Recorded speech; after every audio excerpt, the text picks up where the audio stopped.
அல்லாஹ்வின் மிகப்பெரும் கிருபையால் 10வது தின தராவீஹ் தொழுகையை நாம் முடித்துவிட்டு அல்லாஹ் ஜல்ல ஷானஹு வ தஆலா நம்முடைய இந்த தராவீஹ் இரவு வணக்கங்களை கபூல் செய்து கொள்வானாக.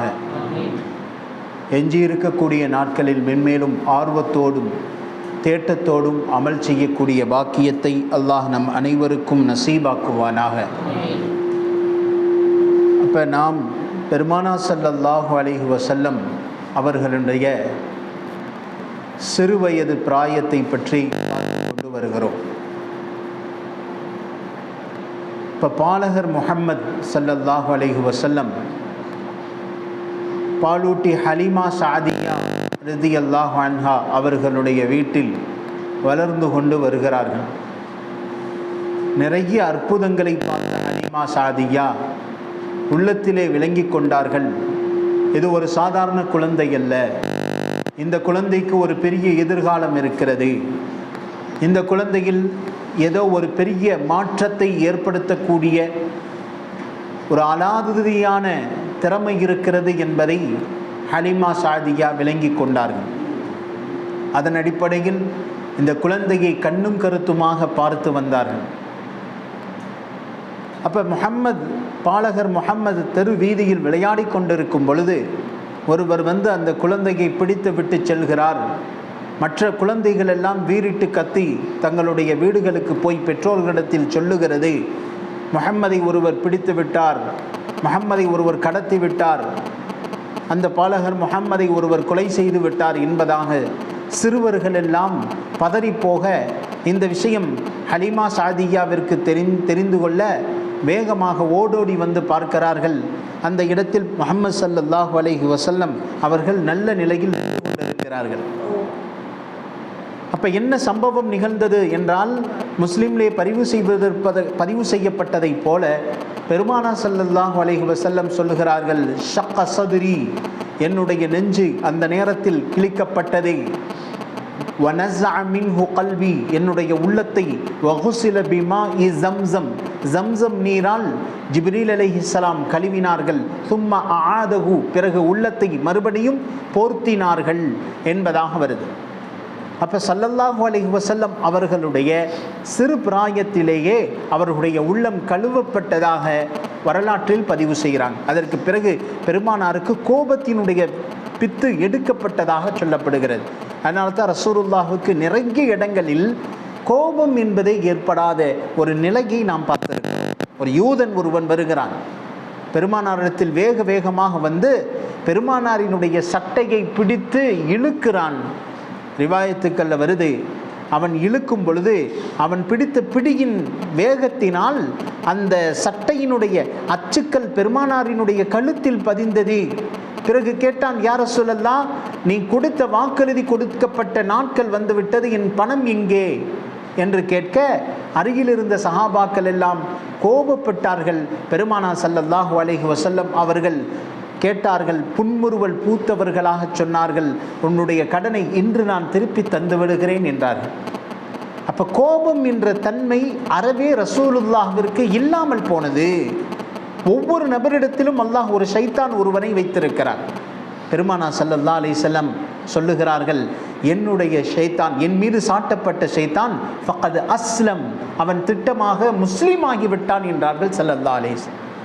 அப்போ ஒவ்வொரு நபருக்கும் பாவத்தை ஏவக்கூடிய ஷைத்தான் பெருமானாருக்கு கொடுக்கப்பட்ட சாட்டப்பட்டவன், அவன் திட்டமாக இஸ்லாத்தை ஏற்றுக்கொண்டான் என்பதாக பெருமானா ஸல்லல்லாஹு அலைஹி வஸல்லம் சொல்லி காட்டுறாங்க. அப்போ சொல்லப்பட்டதை போல இந்த விஷயம் ஹலீமா சாதியா அம்மையாருக்கு பெரிய கவலை ஏற்பட்டது. அவர்கள் நினைத்தார்கள், பிள்ளையை போய் ஒப்படைத்து விடலாம் என்று நினைத்து வேகமாக பாலகர் முஹம்மதை கூட்டிக் கொண்டு அன்னை ஆமினாவிடத்தில் வருகிறார்கள். ஆமினாவிடத்தில் விஷயத்தை சொல்லி அவர்கள் கொடுப்பதற்கு மனம் இல்லை என்றாலும் கூட, முஹம்மதை விட்டு பிரியவில்லை மனம் இல்லை என்றாலும் கூட அந்த தாயிடத்தில் பொறுப்பை ஒப்படைத்துவிட்டு முழுவதுமாக தன்னை பொறுப்பிலிருந்து வெளியேறி கொண்டு தன்னுடைய வீட்டிற்கு திரும்புகிறார்கள். அடுத்து முஹம்மது ஸல்லல்லாஹு அலைஹி வஸல்லம் தன்னுடைய தாய் ஆமினா அம்மையாரிடத்தில் ஒரு வருடம், இது சரியாக 5வது வயதில் ஒரு வருட காலம் முழுமையாக வளர்ந்து வர்றாங்க. இந்த நேரத்திலே ஆமினா அம்மையார் தன்னுடைய கணவர் இறந்த மதீனா நகரத்தில் இறந்த கணவரை கபரை பார்ப்பதற்காக தன்னுடைய பிள்ளை முஹம்மதை அழைத்து கொண்டு வேகமாக மதீனா நகரத்திற்கு செல்லுகிறார்கள். அங்கு சென்று கபரை அங்கு இருந்து கபரை ஜியாரத் செய்துவிட்டு அங்கே இருந்து பார்த்துவிட்டு வரும் வழியிலேயே அவர்களுக்கு மரணத்தை அல்லாஹ் ஜல்ல ஷானஹு வ தஆலா ஏற்படுத்தி விட்டான். உம்மு ஐமன் தன்னுடைய அடிமை அழைத்து கொண்டு செல்கிறார்கள். பாலகர் முஹம்மது 6 வயது, ஆரம்பமான காலகட்டம். இந்த நேரத்தில் மதீனா நகரத்திலிருந்து திரும்பும் வழியிலே அபுவா என்ற இடத்தில் கடுமையான காய்ச்சல் ஆமினா அம்மையாருக்கு ஏற்பட்டது. ஒருவருக்கு அல்லாஹ் மௌத்தாகுவதற்கு முன்னதாக ஒவ்வொரு நபருக்கும் நோய் ஒன்று ஏற்படும், இயல்புதான். ஆனால் சில நோய்கள் இருக்கிறது, அந்த நோய்களின் மூலமாக அந்த நோயாளிக்கு அல்லாஹ் அறிவித்து கொடுத்து விடுவான், இந்த நோயிலிருந்து நம்மால் மீள முடியாது. அதுக்கு அரபியில் சொல்லுவாங்க மரது மவுத், மௌத்தை தரக்கூடிய நோய். முன்னதாகவே அல்லாஹ் அறிவிப்பு செய்து விடுவான், இந்த நோயிலிருந்து நம்மால் மீண்டு வர முடியாது. மௌத்திற்குரிய அறிகுறிகள் முழுவதுமாக ஆமினா அம்மையாருக்கு தென்பட அபுவா என்ற இடத்திலேயே கொஞ்ச நேரத்தில் ஒரு மரத்தினுடைய அடியில் உட்காருகிறார்கள். பாலகர் முஹம்மது என்ன நடப்பது, எது நடக்கிறது என்று தெரியாத ஒரு பச்சிளம் குழந்தை, பாவமறியா முகம், அந்த பாலகர் முஹம்மதையும் அடிமை பெண்ணையும் பக்கத்தில் வைத்து கொண்டு அதே நிலையிலேயே அமர்ந்து விடுகிறார்கள், அதே நிலையிலேயே படுக்கிறார்கள். முஹம்மது ஸல்லல்லாஹு அலைஹி வஸல்லம் அவர்களுடைய முகத்தை பார்த்த நிலையிலேயே இந்த விஷயத்தை அவர்கள் சொல்லுகிறார்கள். குல்லு ஹய்யின் மய்யித்துன் வ குல்லு ஜதீதின் பால் அல்லாஹு வஃபகக ஃபீ குல்லி ஆலம். இந்த விஷயத்தை சொல்லுகிறார்கள். ஒவ்வொரு உயிருக்கும் மரணம் என்பது ஏற்பட்டே தீரும், ஒவ்வொரு நபரும் மௌத்தை சுவைத்தே தீர வேண்டும். அல்லாஹ் ஜல்ல ஷானஹு வ தஆலா உன்னை கொண்டு மிகப்பெரிய ஒரு மாற்றத்தை இந்த உலகத்திற்கு தந்தருள் புரிவானாக. அது மாத்திரமல்ல, இப்படியும் சொன்னார்கள், என்னை பற்றி நல்லடியார்களுடைய நாவில் அல்லாஹ் மறுமை வரைக்கும் பேசச் செய்வான் என்ற விஷயத்தையும் அல்லாஹ் அந்த பெண்மணி ஆமினா அம்மையார் சொன்ன நிலையிலேயே அவர்களுக்கு புரிந்துவிட்டது, இந்த இடத்தில் நம்முடைய உயிர் பிரியப் போகிறது. அதே நிலையிலேயே அபுவா என்ற இடத்தில் அவர்களுடைய உயிர் பிரிந்தது. பெருமானார் ஸல்லல்லாஹு அலைஹி வஸல்லம் அவர்கள் சிறு வயதாக இருந்த பொழுதிலும் விஷயத்தை விளங்கி கொண்டார்கள். என்னுடைய அம்மா இந்த உலகத்தை விட்டு பிரிந்து விட்டார்கள். எத்தீமான நிலையில் 6 மாத காலத்தில் தந்தையை இழந்த, தந்தையின் முகத்தையே பார்க்காத பெருமானார் 6 வயது காலத்தில் தன் தாயை இழந்து அனாதையாக, எத்தீமாக, எந்த ஒரு துணையும் கூட இல்லாத நிலையில் பெருமானார் இந்த உலகத்தில் ஒரு பச்சிளங்குழந்தையாக இருக்கிறார்கள். அவர்களுக்கென்று சகோதரர்கள் கிடையாது, அடைக்கலம் கொடுப்பதற்கு சகோதரிகள் கிடையாது, ஆறுதல் சொல்வதற்கு கூட ஒரு நபர் இல்லாத வனாந்தர காட்டிலே முஹம்மது என்ற பச்சிளங்குழந்தை தன் தாயினுடைய மையத்தை பிடித்து கொண்டு அழுது கொண்டு புலம்பி படுத்திருப்பது முழு உலகமும், உலகத்தில் உள்ள எல்லா ஜீவராசிகளும் அன்றைக்கு இருண்ட உலகமாக சொல்லி காட்டுகிறார்கள் வரலாற்றிலே. எல்லா ஜீவராசிகளும் அழுததாக, மரம், கல், அனைத்து ஜீவராசிகளும் அழுது கொண்டு இருப்பதை வரலாற்றில் பதிவு செய்கிறார்கள். உம்மு ஐமன் என்ற பெண்மணி உதவிக்கு யாராவது வருவார்களா என்று இங்கும் அங்கும் ஓடிக்கொண்டிருக்கிறார். உதவிக்கு யாரும் இல்லை. மலையினுடைய குன்றில் ஓடுகிறார், உதவிக்கு யாரும் இல்லை.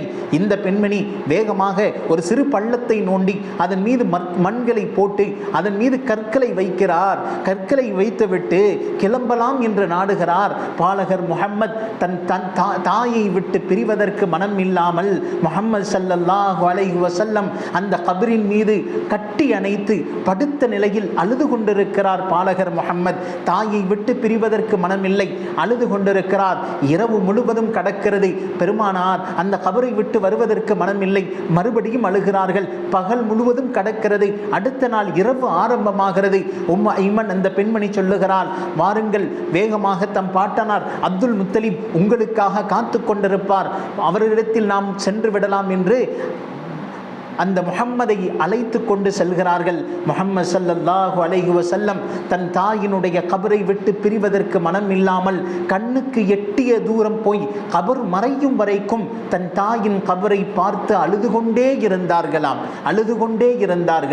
இந்த நிலை பெருமானாருக்கு மௌத்து வரைக்கும் மறக்கவே இல்லையாம். இந்த வழி இருக்கிறதே, ஒரு யத்தீமான குழந்தை தன் தாய் தந்தையரை விட்டு பிரிந்து அனாதையாக நிற்கும் இந்த நிலைமை எந்த ஒரு குழந்தைக்கும் வரக்கூடாது என்று கிதாபுகளில் பதிவு செய்கிறாங்க. அதனால தான் ரசூலுல்லாஹி ஸல்லல்லாஹு அலைஹி வஸல்லம் நிறைய இடங்களில் யத்தீம்களுக்கு பெருமானார் நிறைய சலுகைகளை தந்திருப்பாங்க.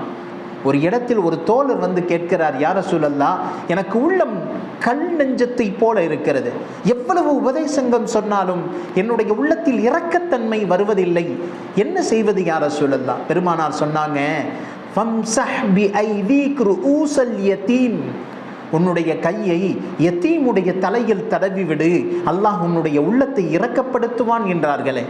பெருமானார் ஸல்லல்லாஹு அலைஹி வஸல்லம் சொன்னதைப் போல ஒரு யத்தீமையுடைய கையில் தலையை வைத்து தடவினார், அவருடைய உள்ளம் மிருதுவாய் போனது, வரலாற்றில் பதிவு செய்கிறார். அப்போ பெருமானார் ஸல்லல்லாஹு அலைஹி வஸல்லத்துடைய நிறைய சட்டங்கள் யத்தீம்களை ஆதரிக்கக்கூடியவராக, ஏனென்றால் ஒரு தாயை இழந்தால் என்ன வழி இருக்கும் என்பதை ரசூலுல்லாஹ் விளங்கி இருந்தான். ஒரு தந்தை இல்லாத பிள்ளையினுடைய உள்ளத்தின் வழியை பெருமானார் விளங்கி இருந்தான். அப்போ அந்த நிலையில் பெருமானார் ஸல்லல்லாஹு அலைஹி வஸல்லம் தன் தாயினுடைய கபரை விட்டு பிரியாத நிலையில் செல்கிறார்கள். எதிர்பார்த்திருந்த அப்துல் முத்தலிபுக்கு இடியை போல இன்னொரு செய்தி, தன்னுடைய மருமகள் ஆமினா வஃபாத் ஆகிவிட்டதை நினைத்து அவர்களும் அழுது கொண்டிருக்கிறார்கள். அது மாத்திரமல்ல, முஹம்மத் இன்னி நம்முடைய பொறுப்பில் வந்துவிட்டார், எனவே எனக்கும் வயதாகிவிட்டது, அல்லாஹ் நான் இருக்கும் வரைக்கும் முஹம்மதிற்கு எந்த விதமான கஷ்டத்தையும் தரவிடாது நான் பாதுகாத்துக் கொள்ளுவேன் என்பதாக அப்துல் முத்தலிப் உறுதியோடு இருக்கிறார். இருந்தாலும் வயோதிகம் இவருக்கு அதிகமாய் போனது, எலும்புகள் தளர்ந்து விட்டது, உடல் நரம்புகள் சோர்ந்து விட்டன, எழுந்திருக்க முடிவதில்லை. அப்படி இருந்தும் முஹம்மதின் மீது இருக்கக்கூடிய பாசங்கள் நாளுக்கு நாள் அப்துல் முத்தலிபுக்கு அதிகமாகிக் கொண்டே சென்றது. எந்த அளவிற்கு என்றால், அப்துல் முத்தலிபுக்கும் என் பெருமானார் ஸல்லல்லாஹு அலைஹி வஸல்லம் 6 வயது கடந்து 7வது வயது 1 வருடம் முழுவதுமாக அப்துல் முத்தலிபினுடைய கையில் இருக்கிறார்கள். மக்காவில் போற்றப்படக்கூடிய பெரும் தலைவர்களில் ஒருவர் அப்துல் முத்தலிப்.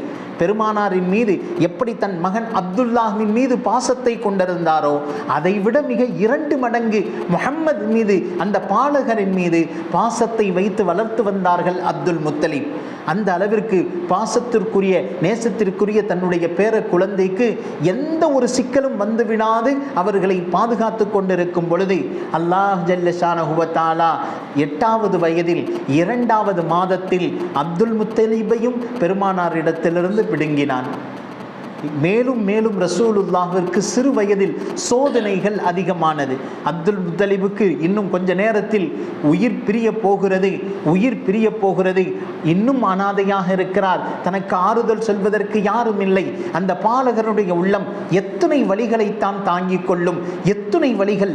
6 மாதத்தில் வயிற்றினுடைய 6வது மாதத்தில் தந்தையை இழந்த பாலகர், 6 வயதில் தாயை இழந்த பாலகர், 8வது வயதில் ஆறுதலுக்குரிய தன்னுடைய பாட்டனாரையும் இழந்து நெற்கதிரியா நிற்கிறார். ஆறுதல் சொல்வதற்கு கூட ஆள் இல்லை. இந்த நேரத்தில் அப்துல் முத்தலிப் செய்த ஒரு நல்ல காரியம் ஒன்றை செய்து விட்டார். என்ன காரியம்? தன்னுடைய மகன் அபூ தாலிப், மூத்த மகன், அப்துல்லாஹ்வினுடைய அண்ணன், அதாவது முஹம்மதிற்கு பெரியத்தா, இந்த முஹம்மதினுடைய பெரியத்தாவிடத்தில் அப்துல் முத்தலிப் பொறுப்பை ஒப்படைக்கிறார். நான் தான் இவ்வளவு காலம் எனது பேர குழந்தை முஹம்மதை போற்றி பாதுகாத்து வந்தேன், நான் இனிமேல் இருப்பேனா என்று தெரியாது. எனவே அபு தாலிபாகி நீ இந்த பேர குழந்தையை கண்ணும் கருத்துமாக பாதுகாத்து வா என்ற பொறுப்பை கொடுத்து அவருடைய கையில் பிடித்துவிட்டு கொடுக்கிறார். இந்த அபு தாலிப் முஹம்மதின் மீது இயற்கையாகவே பெரிய பாசத்தை கொண்டிருந்தார்.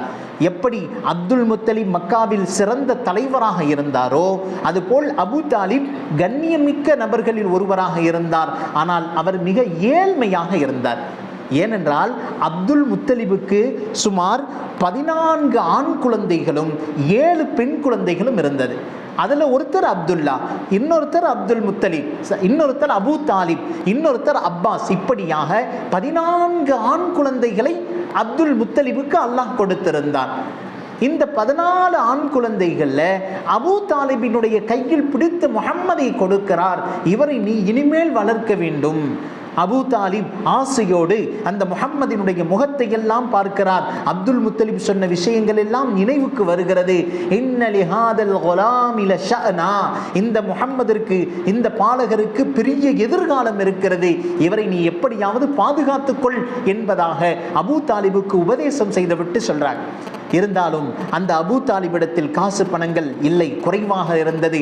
ஆனால் ஒரு வேலை ஒன்றை ஒருவர் செய்து கொண்டு வந்தான். என்ன வேலை? அபு தாலிபுடைய வேலை என்ன?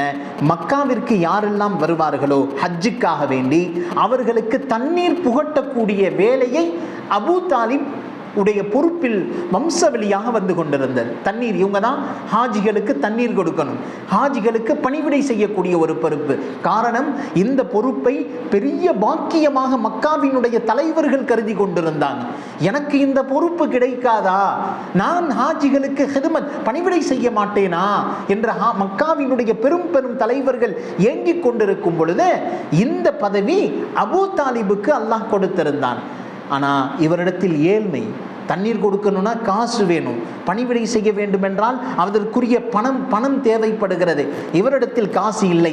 என்ன செய்கிறார்? தன்னுடைய சகோதரர் அப்பாஸை அழைக்கிறார். அவர் நல்ல வசதி படைத்தவர். அப்பாஸ் இடத்தில் சொல்லுகிறார், நான் ஏற்கனவே உனக்கு 7000 திர்ஹம் கடன் தர வேண்டியிருக்கிறது, இன்னும் கொஞ்சம் காசை என்னிடத்தில் கொடுத்து விடு, ஹாஜிகளுக்கு தண்ணீர் கொடுக்கக்கூடிய வேலையை நீ எடுத்துக்கொள் என்பதாக தன்னுடைய பொறுப்பை அப்பாஸ் இடத்தில் ஒப்படைத்து விடுகிறார். அபு தாலிப் அப்பாஸ் இடத்தில் ஒப்படைத்தாலும் அதை தாராளமாக ஏற்றுக்கொள்ளுகிறார் அப்பாஸ். அதற்கு பிறகு அப்பாஸ் அவர்கள் ஹாஜிகளுக்கு தண்ணீர் கொடுக்கக்கூடிய வேலையை ஆரம்பிக்கிறாங்க. இந்த ஏழ்மையான நிலையிலும் அபு தாலிப் முஹம்மதை தன்னோடு வைத்திருப்பார், எல்லா நிலையிலையும் தன்னோடு வைத்திருப்பார். பெருமானாருக்கு ஒரு சுமார் 12 வயது தான் கடந்திருக்கும். அந்த நேரத்திலே ஷாம் தேசத்தை நோக்கி ஒரு வியாபார கூட்டம் ஒன்று கிளம்புகிறது, ஷாம் தேசத்தை நோக்கி. அப்ப அந்த நேரத்தில் அபு தாலிப் முஹம்மதை அழைத்து சொல்லுகிறார், இன்னும் கொஞ்ச காலம் நீ பொறுமையாக இரு, இன்னும் கொஞ்ச காலம் பொறுமையாக இரு, வியாபாரத்தினுடைய அத்தனை யுக்திகளையும் உனக்கு நான் கற்றுத்தருகிறேன் என்று சொல்லி வியாபாரத்தினுடைய நுணுக்கங்களை கற்றுக் கொடுப்பதற்காக வியாபார கூட்டத்தோடு இவரும் சேர்ந்து ஷாம் தேசத்திற்கு செல்லுகிறார். அப்பொழுது முஹம்மது ஸல்லல்லாஹு அலைஹி வஸல்லத்துக்கு வயது 12 கடக்கும் பொழுது அந்த ஷாம் தேசத்தின் போற வழியில் புஹைரா என்று சொல்லக்கூடிய ஒரு பாதிரிய மடம் ஒன்று இருக்கிறது, ஒரு பாதிரியார்கள் தங்கக்கூடிய மடம். அந்த மடத்தில் தான் எல்லா வியாபாரிகளும் தங்கிவிட்டு செல்லுவார்கள். அந்த பாதிரி மடத்தில் ஒரு பாதிரியார் ஒருவர் இருக்கிறார். அவர் யாரெல்லாம் அந்த மடத்தில் தங்கி இருக்கிறார்களோ மேலே தான் நின்று, அந்த பால்கனியில் நின்று, முற்றத்தில் நின்று அவர்களுக்கு ஆசீர்வாதம் செய்துவிட்டு உள்ளே செல்லக்கூடிய வளமை அந்த பாதிரியாரிடத்தில் இருந்தது. புஹைரா என்ற மடத்தில் அந்த பாதிரியார் செய்வார், ஆசீர்வாதம் செய்வார், செஞ்சுட்டு உள்ள போயிடுவார். வந்தவர்கள் பெரும் பெரும் நாட்களாக அந்த பாதிரியாருடைய தரிசனத்திற்காக வேண்டி எதிர்பார்த்து இருப்பார்கள். இந்த நேரத்தில் அபு தாலிப் 12 வயது மிக்க இந்த முஹம்மதை அழைத்து கொண்டு அந்த மடத்திற்கு வந்து தங்குகிறார். அந்த பாதிரியார் வழக்கம் போல் வெளியில் எட்டி பார்க்கும் பொழுது அந்த 12 வயது பாலகருடைய முகத்தை பார்க்கிறார். பார்த்ததுதான் ஆச்சரியம். வேகமாக மேலிருந்து கீழே ஓடோடி வருகிறார் அந்த பாதிரியார். பாதிரியார் பார்த்து அந்த பாலகர் முஹம்மதை அருகே அழைக்கிறார். அழைத்து அந்த முஹம்மது யாருக்குரிய பொறுப்புதாரி என்று கேட்க அபு தாலிப் வேகமாக வருகிறார். நான் தான் அவருக்குரிய பொறுப்புதாரி. சொல்லுகிறார், இன்னலி ஹாதல் குலாமி லஷஅனா. எந்த வார்த்தையை அப்துல் முத்தலிப் அன்றைக்கு அபு தாலிபிடத்தில் சொன்னாரோ அதே வார்த்தையை பாதிரியார் சொல்லுகிறார். இந்த குழந்தைக்கு மிகப்பெரிய எதிர்காலம் இருக்கிறது, இந்த குழந்தையை நீங்கள் பாதுகாத்துக் கொள்ளுங்கள் என்று சொல்ல அபு தாலிபுக்கு இன்னும் பாசம் அதிகமாய் போனது. அதற்கு பிறகு பெருமானாரினுடைய வாழ்க்கையில் அடுத்தடுத்து என்னென்ன நிகழ்வுகள் நிகழ்ந்தது என்பதை இன்ஷா அல்லாஹ் நாளை பார்க்கலாம்.